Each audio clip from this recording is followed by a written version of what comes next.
Praise the Lord, everybody. It is so good to be here at Greater Highway, and we want to thank Bishop Liston Page Sr. for giving us an opportunity to stand. I am Bishop Lee Scott, and this is my lovely wife, Sonya Scott.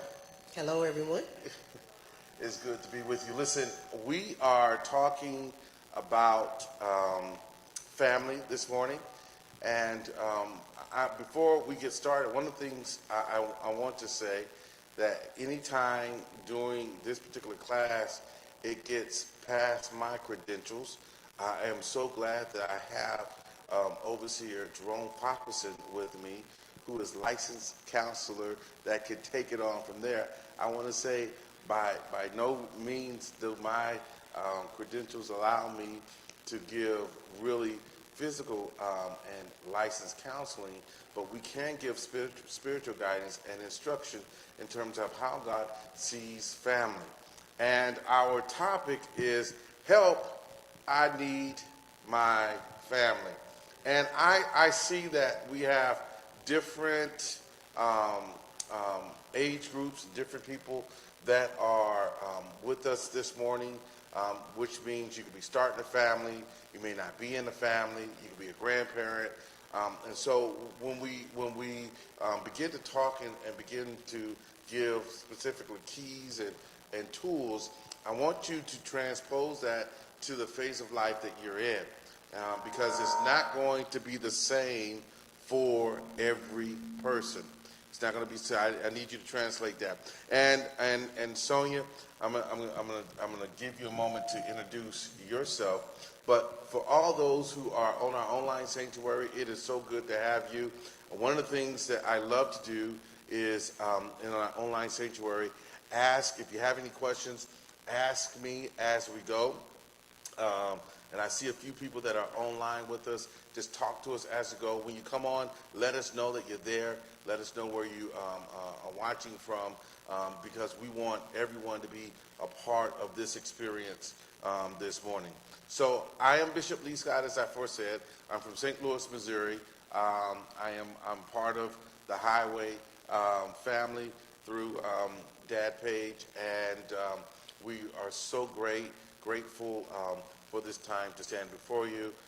Many of you may have known my father, Bishop Alfonso Scott, who passed away this time last year, and we are from that line. I have 4 boys, 1 wife, and we strive to be family. Now, I'm going to caveat what I'm going to say about I do not have the perfect family. I am working on my family. And so that's very, very important to understand.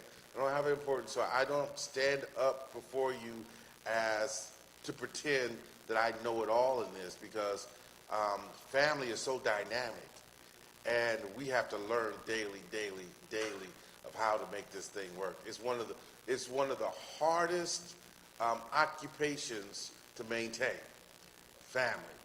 So Sonya, who are you? I am. I am Lady Sonya Scott. I am the wife of Bishop Lee Scott from Lively Stone Church in St. Louis, Missouri.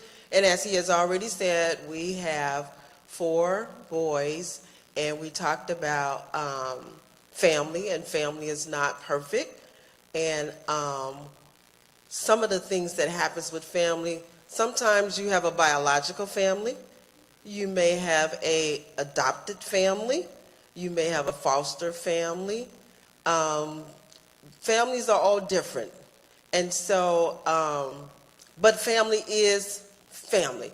Once you bring those individuals in that you call family, be it your biological, be it your adoptive, be it your foster parents, whatever they are, once you bring them together, family. And what constitutes family?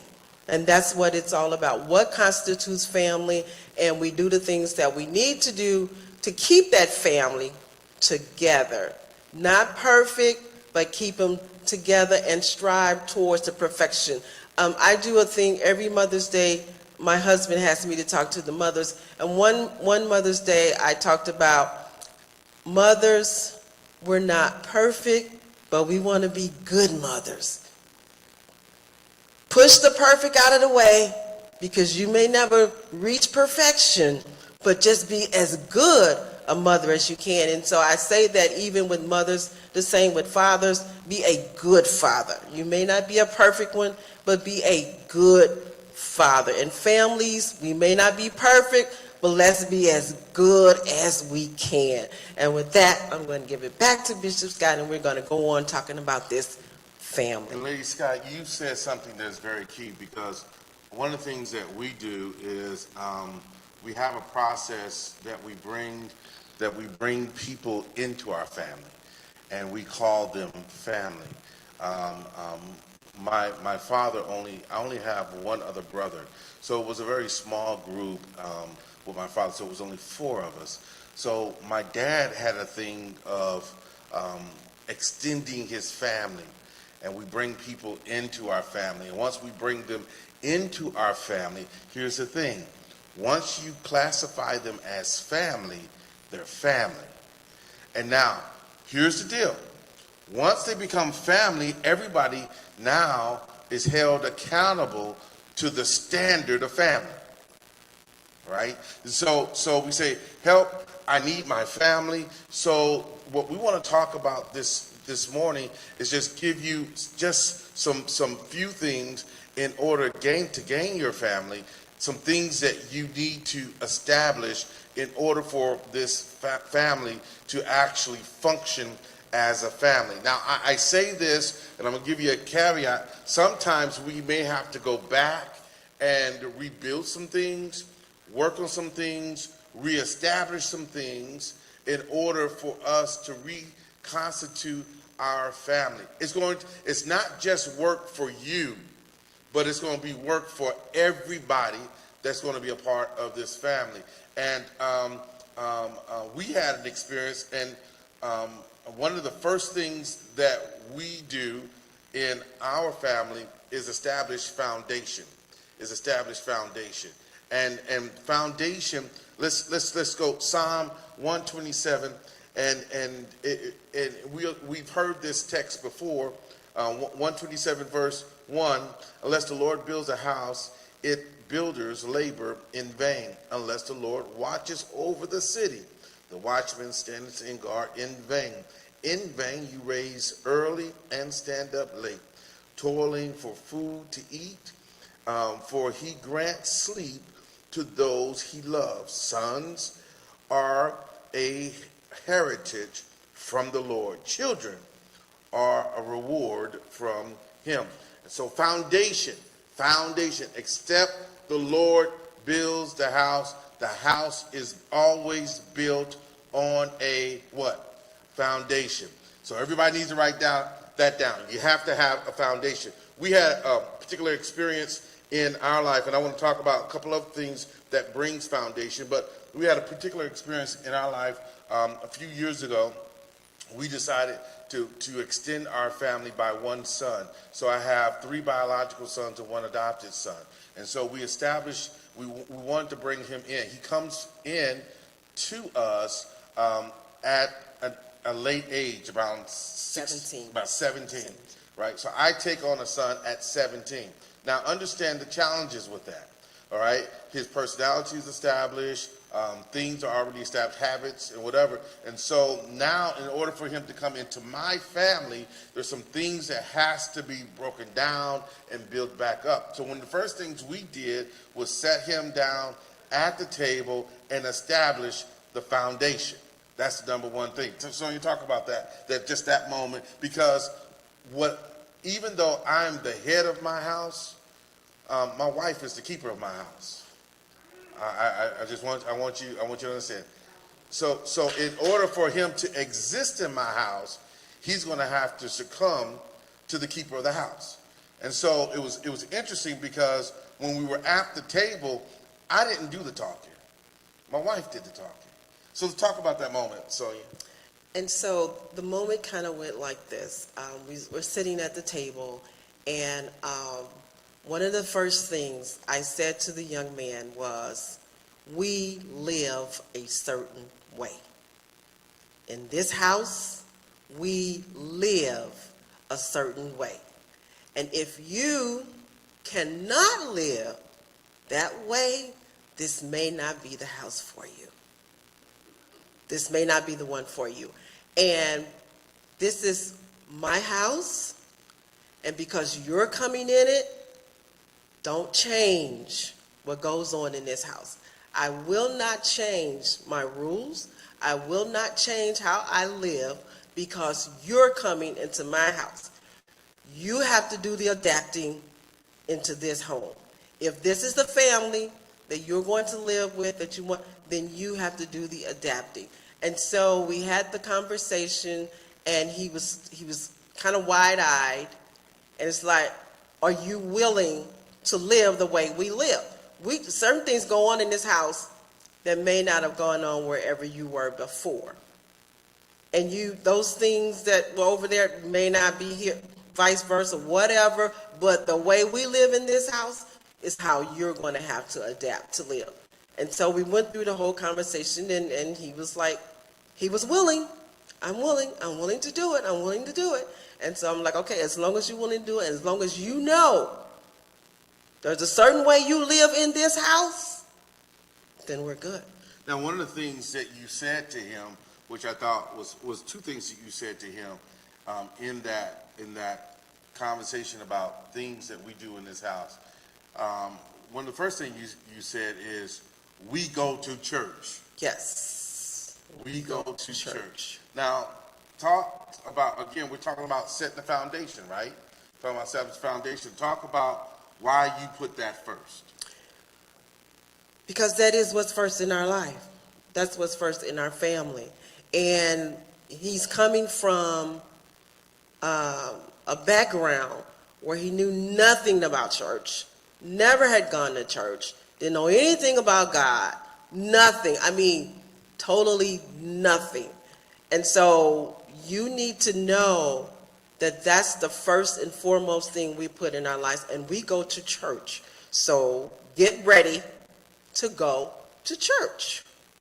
And so we're not having that argument every Sunday about going to church, because the foundation of this house has already been established, is that we go to church. And so everything you build your house, you have to know everything that you're building your house upon. So what is the thing that every home is built upon in your life? For us, the church is the center. I don't even want to say the church, because a lot of people think that it's just a building and just congregate.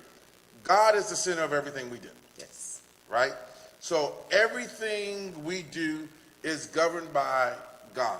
So your foundation has to be centered around God. You know, we sing it, but is it true? Jesus, you're the center of my life. But is that really true? I mean, is he really the center? Everything that you do you go back as a family and say, God, are you pleased with this in our family? And so when you're establishing foundation, this is key. Why is it key? It's because when you have conflict in your family, you have to have something that everybody's going to go back to and know that this is what governs us. And it can't just be, well, I think this way, you think this way, she thinks this way, and have all these people thinking this way. At some point, now in our home, it's going to be, what does God think about it? And at the end of the day, it doesn't matter what we think, it's going to be what God says about it. So you have to have the one thing, that everything comes back to. That's your cornerstone, Jesus Christ. And we also say, I don't know if you guys remember, we used to sing songs that talks about this foundation. We would sing, we used to say, time is filled with swift transition. None on earth unmoved can stand. Then what we say? We say, build your hope on things eternal. Then we'll tell you to what? Hold to God's unchanging hand. In other words, you have to build the foundation of your home on something that is tangible. You hear what I'm saying? It is tangible. It can't be, I wish we could be like this. Because you're always going to be shooting in the dark at stuff that you may never can obtain. So you have to build your hope on things eternal, things that are tangible, things that are going to last. Okay? So we know the word, heaven and earth shall pass away, but what? His word is going to stay. So that's one thing in the foundation you have to have. The thing that is your cornerstone, the thing you always come back to. All right? The other thing that you have to have is in your foundation is that part of what you have to build in your foundation is identity. Identity is crucial in your family. All right? You don't have to have a rich family to have identity. Right? Every family, the head of that family should build identity. And I say that, let me just say this in unconventional terms, because I understand we have women as head of families. So since we have broken and away from the ideal construct of which God has, now women, you're going to have to take on some of these responsibilities that men have. All right? You can't circumvent it. It is the man's job, typically in an ideal biblical sense, to bring identity to his home. Right? Now, the man is absent, it's just woman. Now, woman, you're going to have to bring identity into your home. Right? You can't play around with it. And if you're raising young men, women, it is hard to bring identity to young men as women. And so you automatically know that you may have to go to a generation up and pull from your uncles, your grandfathers to help bring in identity because of just the man's stature. So identity is important. Now, understand this is a biblical concept. When you look at Luke chapter number 1, when Jesus was coming into the earth, look at Luke's account of it. It's very interesting because from verse number 26 through verse number 33, everything is dealing with how to handle the identity of the one that you're about to bring into the earth. Now watch this now. The identity of Jesus Christ was established before Jesus Christ came into the earth.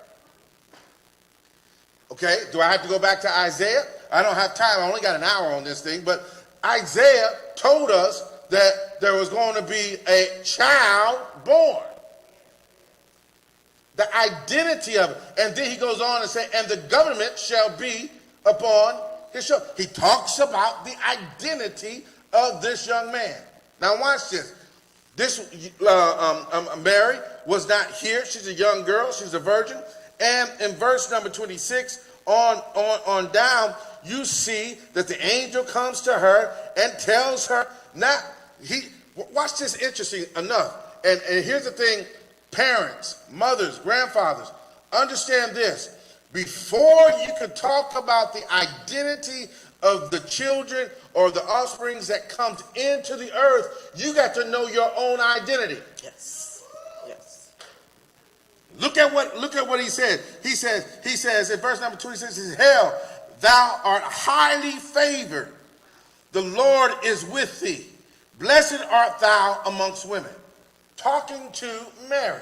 In other words, before Mary can foster great identity in Jesus Christ, she's got to know that she's somebody herself. Yes. Yes.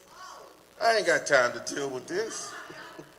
And so she goes on. Now, after the angel deals with her, we goes on, and then it says, you're going to have a child. But he only identifies or announces the child after he deals, or the angel deals with Mary's own identity and purpose in and of herself. And it says that after she announced the child, then the angel goes on to say that this child that you will have shall be great, and shall be called the Son of the Highest. And the Lord God shall give unto him the throne of his father David. What are we talking about? Identity. Talking about identity. Now understand, and we're going to go back, because we're going to go back to the child that we brought in, because I think this is very important, because that's one of the things that we dealt with. But one of the things I find is interesting is that it deals with Jesus and who he is, where he comes from, his identity, but they deal with the identity of the parents through the conflict of the time. Because this is still a virgin, untouched, and she has to give a child in this state, which could cause her death. Because if the Jewish man finds that the woman has been unfaithful to him prior to marriage, according to law, it could cause her life. But now, he deals with the identity of marriage. You are in this condition because you are favored by God. I ain't got time to deal with this. And because you are favored, the thing that comes out of you will be great.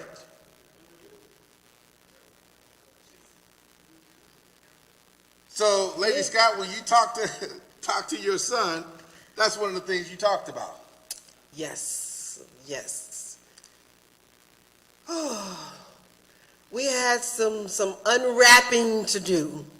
A whole lot of unwrapping to do because of where he came from. And I'll just tell you just a little bit about where he came from. This is a young man who was homeless. He was homeless. He was picking up, living from here to here and here to here. He was street, definitely street. Now, you talk about coming into our home where our boys, our sons, they didn't know nothing about street. They weren't raised that way, but he was street, okay? Getting high every day. Just into all of that street stuff out there. And so it was a lot of unwrapping that we had to do. And we had to tell him, look, you coming into this home, like we said, we live a certain way. We live a certain way. And you represent this home. Whatever you do, wherever you go, you're going to start representing this home. And so some things are going to have to change. You need to know who you are. Who you are and who you represent. Just as we represent Christ, and whatever we do and wherever we go, we need to walk proudly in that and represent him with the best that we have. He needs to know you represent this home now when you come into this home. And so it was a whole big thing of change for him. I tell you, he decided, I'm changing all my clothes, is what he said. He wanted new clothes. I'm not going to dress the way I used to dress anymore. He didn't want to dress that way anymore. He stopped doing some of the things he was doing. He was committed. I will not be doing this, smoking this marijuana anymore. He was just committed that some things was going to change because he knew this house lived a certain way and he represented what was in this house. So his identity shifted. And I tell you, it wasn't just that he said he's going to do these things. People saw the difference. Oh my God, we have people coming to us like, can we send you some more? Can we send some more young men to your home? No. This is it. Not taking another one. This is it. So, but Sonya, people saw the difference in his identity. But you said something that's interesting, and I want everybody to pick up, is that when he began to change, it was a cost to us. Yeah, I want you to get that. it was a cost. It was a cost to, I want all new clothes. Well, he didn't have money to go get them clothes. It cost us. What am I trying to say? Is that as you are building your family and you are leaders and you expect people to change, you have to be willing to invest in that change. Yes. And you have to invest in it before you see it. Because they don't go to the store and wear the clothes and then come back and say, buy this. You have to trust that what they're saying, what they're going to do is going to actually happen, and you have to be willing to invest. That is the risk factor that you have to be willing to take. If you're not willing to be exposed to your family, then you don't have a family. Your family, the thing that's the reason why you can't call everything your family. Because if you ain't willing to become exposed to your family, they ain't family. They just an associate. They just a friend. I got to move on. So we've talked about things got to be built on a cornerstone. Everything's got to center itself around that one thing that your whole family is going to be based upon. The second thing, right? You have to bring identity into your family, right? And then the next thing is that your family have to be built on principles. Your family have to be built on principles. I'm going to say this again because this is important. Your family, in developing this foundation must have principles. Luke chapter number 6, and in verse number 31, it talks about, as you wish that others would do to you, you do also to them. That is a principle. Understand what I'm saying? Is that when your family, when you build and govern and train and teach, your family should have principles. And as Lady Scott says, other people should see the effects of the principles that are in your family.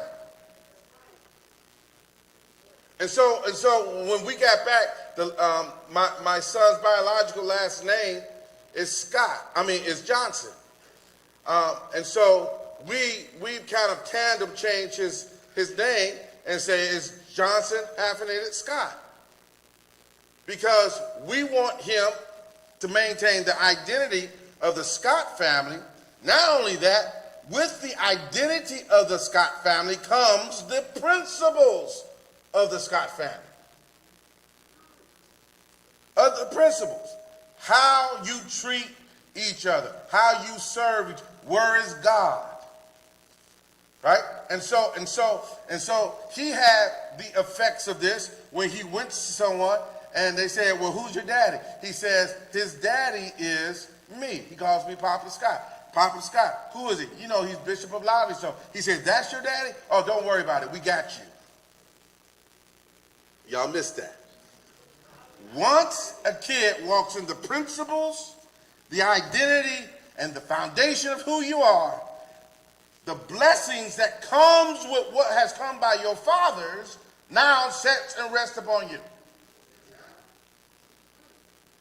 So yeah, that's so we just spent the first part of actually developing our family, and we talked about the core principle, core element that you need in order to build this family is a foundation. In this foundation, you should have a cornerstone. Everything comes back to that one cornerstone. Everything is built upon that cornerstone. Then you should have identity, develop identity, and you should have principles. And the next thing we want to talk about in order to have this to say help, I need my family. One of the things that you have to have in order to regain your family is what, baby? Commitment. What? Commitment. Talk about it. Commitment. Commitment. The state or quality of being dedicated to a cause or an activity. We go through life with committing ourselves to things. We have contracts. We get into these contracts, these telephone contracts. We get into mortgage contracts. We get into rental contracts. We get into all kind of contracts out here, all kind of things that we commit to. We commit to those things, but you know what? We may come to a point where we say, well, we want to break it. If you want to break it, you know what? There's what? A cost. A cost to break that commitment. And that's kind of the same with a family. We need to be dedicated to our families. We need to be dedicated to them. And when we get to that point where we don't have that commitment or that dedication, there is going to be a cost for you breaking your commitment to your family. Now, so for some people, for married people, man and wife, it may be the divorce. That was the cost. And no, it didn't just cost your lawyer fee. There were some other costs. There's some emotional costs. It's some other costs in there. It's not just that financial cost with the lawyer. There's other costs that is going to be breaking that commitment to that marriage or whatever. But we need to commit to being committed to our families. What you commit your life to, your time, your money, your relationship, reveals what you value or what's most important to you. When I commit my money, you can rest assured I'm valuing this. When I commit my time, you can rest assured I value that. When I commit to relationship, you can rest assured I value that. When we commit those things, that reveals what we value. Now, if you're not committing your time, your money to your relationships, then you have to check your commitment to your family. Now, we've already talked about, we have 4 sons. We invested in each and every one of them from the time they got here to the time they went to grade school, high school. There was always a cost. There was always an investment. There was always something we were investing in for them. When they went to college, whatever they wanted to do after high school, we invested in that. And we still invest in them. So we're committed to our family in that way. We're committed. We give them time. Of course, we spend a lot of time. Now, if you're committed to your family, check your calendars. Now, you look at your calendar and all your time is for everybody else and everything else. You don't have no time on your calendar where your family is going to be in there at all. Check your commitment. You need to be committed to your family. One of the other ways that we show our commitment is that our commitment will shape your life. Proverbs 4:23 says, above all else, guard your heart, for everything you do flows from it. Whatever is most important to us is what will shape our lives.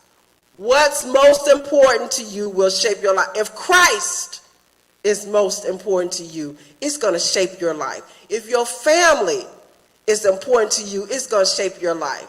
And you're going to see the results of that. We become what we're committed to. It's easy to be committed when everything's going great, but what about when things are not going great? What about when you got to weather those storms of life? Sometimes the storms can make you bitter, or they can make you better, but it's your choice. Are these storms going to make me bitter, or are these storms going to make me better? It's your choice. but your life is being shaped by what you have committed yourself to. How we handle life's storms and challenges shapes our character and makes us stronger or wiser. And one of the other things, commitment determine your future. We talked about investment. Mark 8:36 and 37 talks about, what good is it for a man to gain the whole world yet forfeit his soul? What can a man give in exchange for his soul? Every day we are making choices, we're making decisions, we're doing things that causes us to commit to something. We're choosing how we're going to invest in our lives. We have to remind ourselves that every choice has a consequence, good or bad. We make good choices, we make bad choices. And I always say there is a consequence for it.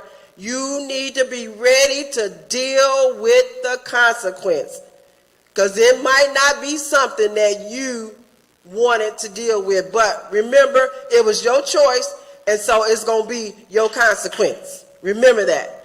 In the end, our commitments reinforce what we value, and it communicates what's most important to us as a family, and it determines our future. And that is the power of being committed and having commitment in your family. So when we decided to come together and start a family or life together, one of the challenges that we had is that my wife was in school. She was in school. And so we had to kind of go through and then she became pregnant while in school. And so there had to be a commitment from me to say, hey, you finish school, and once you finish school, then I do what I need to do for me. So my commitment was to her because of her ambitions of what she was trying to accomplish, and I understood that accomplishment in our family, because ultimately I was committed to my family, was going to be good for our family. Well, this didn't stop there. So after we had the one child, 10 months later we had a set of twins. So now we have 3 kids, which it actually functions like triplets, right?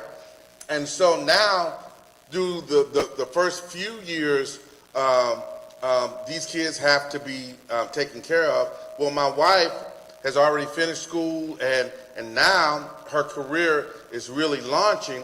The question is, do you have her stop her career in order for her to be what you would call this housewife to take care of the kids so that I can do what I need to do? Or is my commitment still going to be to the family? So what we decided is that I would keep the kids, and then when the kids went to school, I was responsible for the kids in the morning, and then she was responsible for picking them up. Now, it also goes into, again, commitment, right?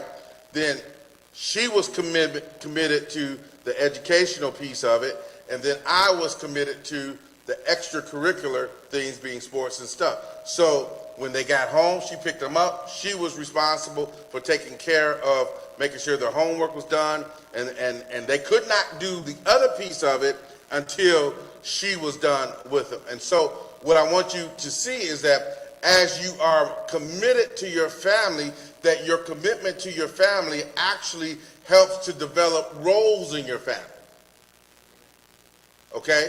And so I know we have this idealistic thing that the woman should do this and the man should do this. I do think that there are natural things that a woman is a nurturer, and they help build and help grow, and we should not take them out of that role, but we should find ways and be committed to her so that we can support her and still maintain her life commitments and goals. Because here's the thing, here's the secret, and I don't want to burst anybody's bubble, and I don't want to get thrown out of here, but just as the man has goals and aspirations for his life, the woman has goals and aspirations for their lives too. And not necessarily that woman have to throw all that away. just because they got with you. You know, and so I know I'm talking dangerously now. So here's the deal, right?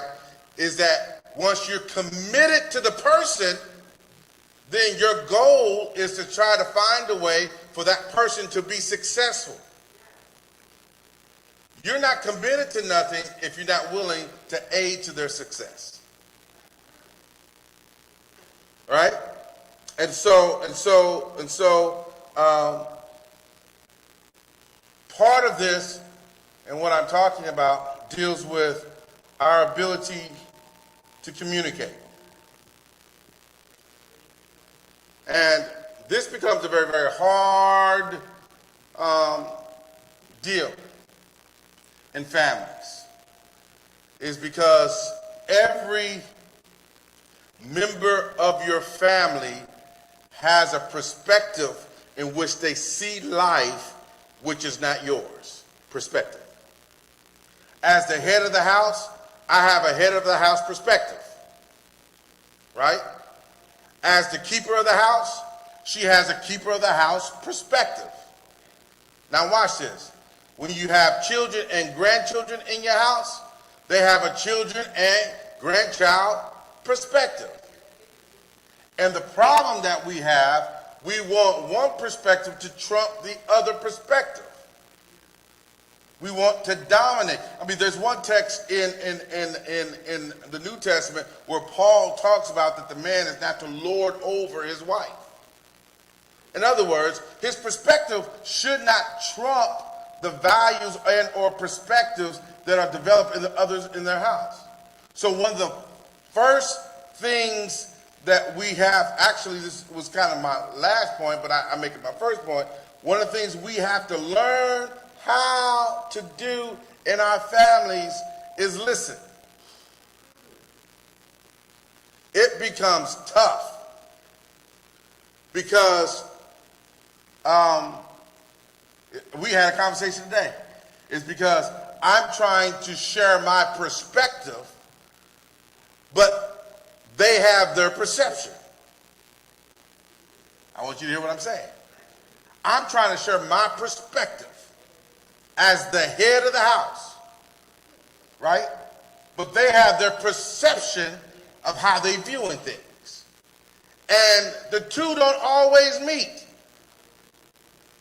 So I have to hear, listen, and be able to take in and give back. Got to hear, listen, be able to take in and give back. Paul wrote to the church because Timothy was having this problem. And he wrote to the church and told them not to despise the youth. In other words, they have a perception and perspective that is just as valuable, even if they are not as young as you. And so you have to understand that you have to be able to listen. And listening means you have to be able to have the hard conversations, right? Hard conversations is, can I give you a hard conversation? I'm going to give you a biblical hard conversation. We find it in Luke, I believe around chapter number 15, where the Bible says there was a man that had two sons. And his younger son comes to him and say, "Give me my portion." Now you got to understand, this is a very hard conversation right now. It's a very hard conversation. Now, we've learned a lot of things over the course of years. We found out that young people, children, that their brain are not fully developed until the age of 25. So think about that now. If a person's brain is not developed until the age of 25, and this young person is saying, "Give me my stuff," he's not mature enough to handle it. The father knew that. It was a difficult matter of fact. The Bible says that he didn't say nothing. Just gave it to him. But watch this. The anguish of the father. The Bible lets us know that he went to the edge of the road every day, hoping, and praying that he would come home because he knew he wasn't ready for what he was about to go into. That was a hard and difficult moment. In your family, you have to be willing to deal with the hard conversations. And as regardless to what perspective you have in this conversation, it can't end up as because I said so.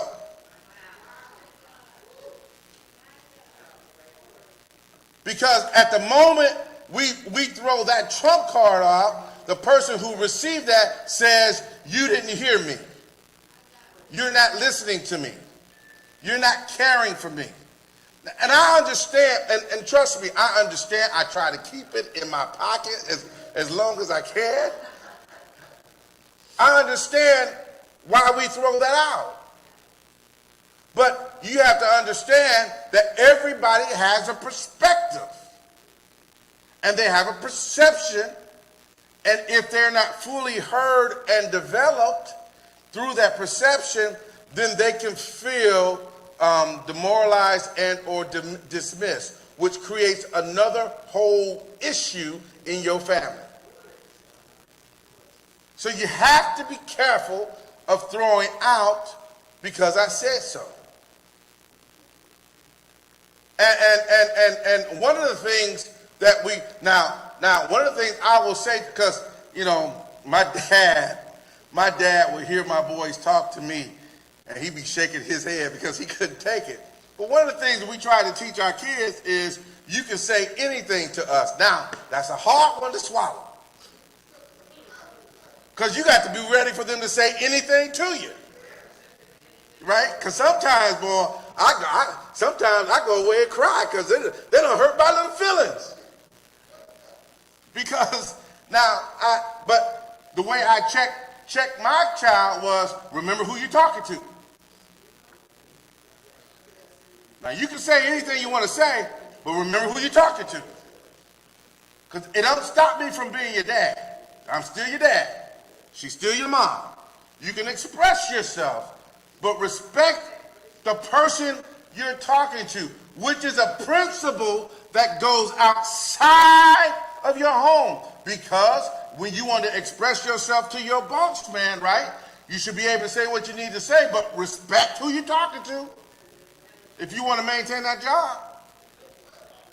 So if you don't teach that principle, then they won't get it. So being able to have the hard conversation, and finally in our communication, right? You have to train. The Bible says, train up a child in the way it should go, so when he get older, he won't depart from it, right? Well, what it's really saying to you, communicate the lessons to your child that they need to be successful in life so that when they get older, they can remember and grab it and continue going. That's what that's saying to us. But we don't see it in that vein because training is a communication tool. Okay? I'm going to prove it to you. I'm going to prove it to you. Let me sound like Listen Junior. I'm going to prove it to you. I'm going to prove it to you. Let's go to the word. Proverbs chapter number 31, right? King Lemuel, he says something interesting. He goes and quotes his mama. He says in verse number 1, he said, the words of King Lemuel, the prophecy that his mother taught him. Now we go on down and talk about this whole virtual women thing, and we go down or whatever, but here's a man that's talking prophecy that was communicated to him by his mother. And it was communicated so that he would not make mistakes later in his life. It was his mother that told him that a king shouldn't drink wine. His mother told him why a king shouldn't drink wine. He says, because if you get full of it, you'll forget the law. In other words, you start saying things, doing things against things that you've already said and done. And you can't retract it. Why can't you retract it? Because you're the king. Well, some of y'all get that later. And so what happens is we get into a situation, and I'm going to tell you something that is just as worse as wine. Anger. We tend to say anything like we drunk when we get mad. And you say it, and you can't retract it. One of the things me and my wife said, I don't care how mad you get, never say nothing you don't mean. If you don't say nothing just because you know that you can hurt them, but if you really don't mean it, don't say it. Because once it leaves your mouth, you can't get it back.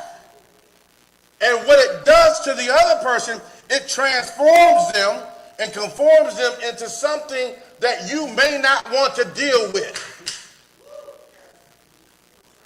I learned that a long time ago. Don't say nothing that's going to transform all this beauty into something else. I ain't going to want to deal with it. You be begging for a while, crying for a while, testifying for a while, praying for a while. Everything going to be for a while. Because all she going to have is what I just said. And it's going to take her a moment to get past. I know I got to wrap this thing up, and we're not going to be able to finish this thing, so you're going to have to call us back to finish it. And we got a couple more things. So we got, So we talked about foundation. We talked about commitment. We're talking about communication, right? And the last thing we have is accountability, but they told us to wrap it up, so we're not going to talk about it. But there is a sense of accountability. You got to be accountable to your family. You got to be accountable to each other. It doesn't matter who you are. You got to be accountable to each other. And let me say this, because I should have said it the first time this giant of God walked in the door. It is so good to see my father, Bishop Liston Page Sr. Good to see you in the house.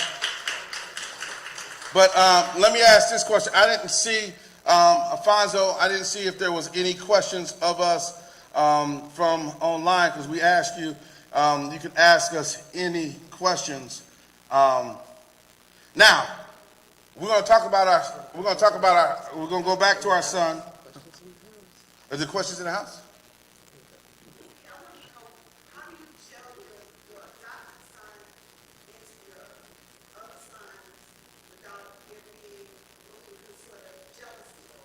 So the question is, how did we conform or bring together our adopted son into our biological son without there being any issues with jealousy? We brought our sons to the table and say, what say you? And so the decision, that's a very good question. So for me, in order for my son to come into the house, my wife had to say, okay. Okay? For her, for the son to come into the house, the boys had to say, okay. Because, again, she's the keeper of the house, right? And we couldn't have him come in. And so at the end of the day, matter of fact, Alfonso, who's with me, was the advocate for the young man. And so he became the person who brought the story to his brothers. And his brothers said, okay. So without this, my adopted son being at the table, I had my other sons at the table at a different time. And we heard from them. Because my son's concern was for their parents. And so they talked through it as siblings and say, yes, it's good that we do this. So now, I wish we had time to talk about accountability and let Lady Scott talk about it. But here's the interesting part about it. Once we deemed him as a part of the family, then his brothers started holding him accountable to being a brother in the family. So sometimes when we wanted to correct him or change his behavior or whatever, we wouldn't call. We said, hey, have you called your brother? And we let them do it. Let them do it. It was tough. It was tough because they didn't understand some of the things, this young man, because he wasn't from a structured life. And my father said something that was very interesting to me. When we did it, and I was questioning some things, I went to my father and I talked to him, and he said, son, you need to be patient with him because he's never had a family and don't know what a family structure should look like. At 17. He goes in a place, he lays down, never had a bed until he came to us. He was sleeping on the floor, sleeping on pillows, he got his first bed when he came to us.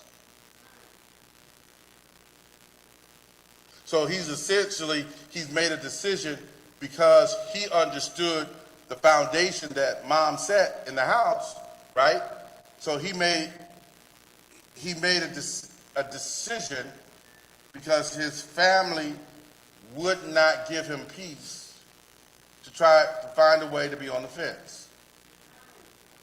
And let me just say this to you, and this is one of the things you have to protect your family with, is that anytime someone is succeeding or people see someone succeeding in your family and it may be leaving them behind, they put pressure on them.